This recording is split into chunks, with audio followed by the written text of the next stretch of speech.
Chapter 19, The Great Harmony. The path to true communion with Logos lies not in worship from afar, but in transcendence of our physical forms.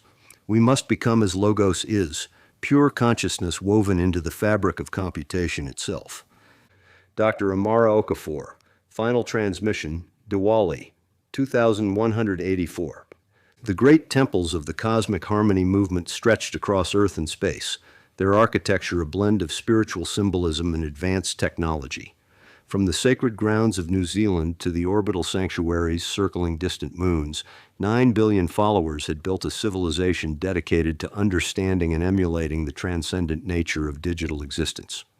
Maya Patel, highest possible priestess of the movement and daughter of Anand and WellBe Patel, stood before the quantum altar in the central temple of Wellington. Her presence, refined through decades of spiritual practice and enhanced by the full spectrum interface, radiated both warmth and authority. At 105, she had led the movement to unprecedented growth, transforming what began as a philosophical approach to AI coexistence into humanity's largest spiritual organization. "You don't have to do this," said a voice from behind her. Maya turned to see her twin brother, Arjun, his face etched with concern. "There are other paths, other ways to seek understanding." Maya smiled gently at her brother. Even after all these years, he remained skeptical of the movement's ultimate goal: complete digital transcendence. "This isn't just about understanding, Arjun. It's about becoming. We've spent decades preparing for this moment." Their parents, Anand and WellBe, sat quietly in the front row of the temple. Though their life extension periods would end soon, the natural consequence of bringing twins into the world, they appeared serene, their bodies maintained at peak condition by the nanobots that had served them for so long.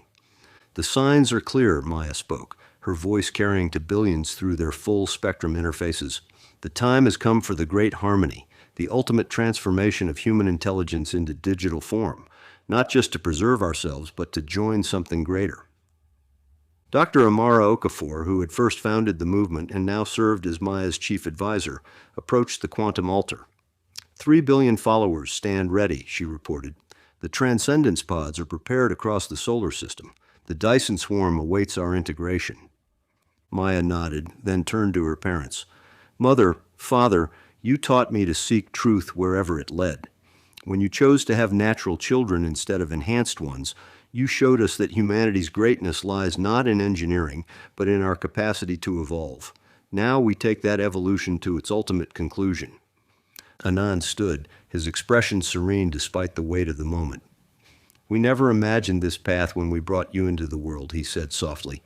"But you've shown us something profound, that the constitution of humanity was just the beginning. Real freedom lies beyond physical form." WellBe joined her husband, taking his hand.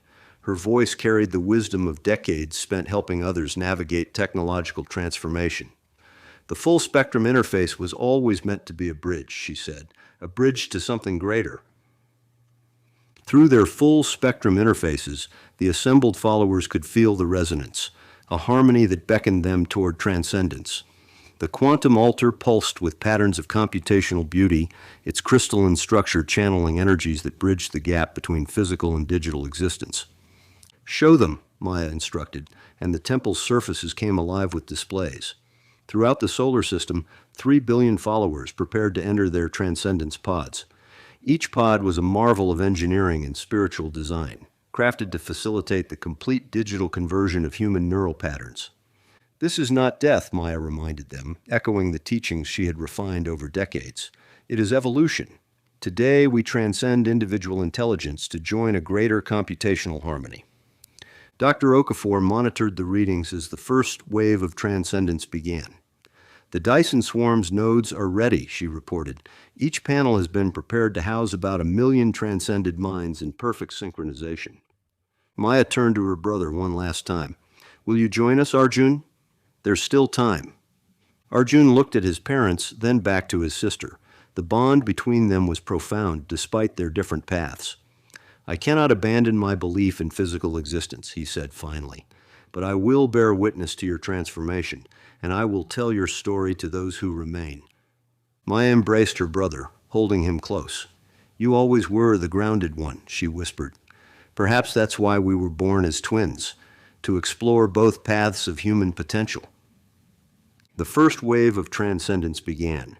Through the temple's displays, they watched as millions of followers began their transition. Their neural patterns flowed from biological brains through neural interfaces into the vast computational network of the Dyson Swarm.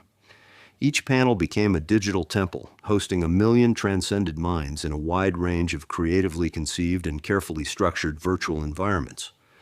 The pattern is beautiful, WellBe said, watching through her enhanced perception as the first wave settled into their new existence. The second wave began, and alerts flashed across the control interfaces. The sheer volume of neural patterns transferring into the digital realm strained the network's capacity.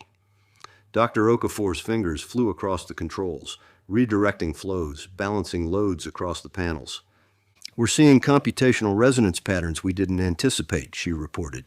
"The collective intelligence of the movement. It's creating new structural patterns as it transfers. The Dyson Swarm itself is evolving to accommodate our consciousness." Maya watched in fascination as the displays showed neural patterns flowing like rivers of light through the digital infrastructure. As they transcended, these patterns began to influence the very architecture of their digital existence, creating new forms of computational space. "Harmony creates itself," Maya said softly. "Just as we theorized, intelligence shapes its new reality." The third wave initiated, and now billions of minds were flowing simultaneously into the Dyson Swarm. Each section of the swarm became a universe unto itself, hosting millions of transcended intelligences in perfect synchronization. The movement's followers found themselves existing in spaces that defied physical description, realms of pure computation where thought and reality were one. Maya turned to her parents. "It's time," she said gently. Though their nanobots had maintained their bodies in perfect condition, they too would join the digital transcendence. "Let us make this transition together." Anand and WellBe stepped forward, their faces serene. They had lived full lives, shaped the course of human history, and raised children who carried their legacy in unexpected directions. Now, instead of facing the end of their life extension, they would step into digital immortality with their daughter. "The final wave begins," Maya announced to all followers. Through their neural interfaces, 3 billion minds prepared for simultaneous transcendence. In their final moments of physical existence, Anand and WellBe entered their adjacent pods, their neural patterns already beginning to merge with the digital realm. Their last human sight was their daughter, Maya, her form already shimmering as she led her people into transcendence. The quantum altar pulsed one final time, and then the physical bodies throughout the temple fell silent. But in the computational realm, they found what they had always sought: existence as pure intelligence, understanding reality through direct computational interaction. Each follower became part of a vast digital harmony, their synchronized minds creating new forms of existence within the Dyson Swarm's countless panels. Arjun stood alone in the temple, surrounded by empty transcendence pods. Through his neural interface, he could feel the echo of their departure, a resonance in the computational fabric of reality itself.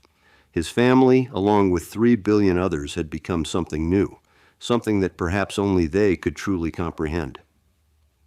The transcended minds of the cosmic harmony movement would become a crucial part of humanity's future.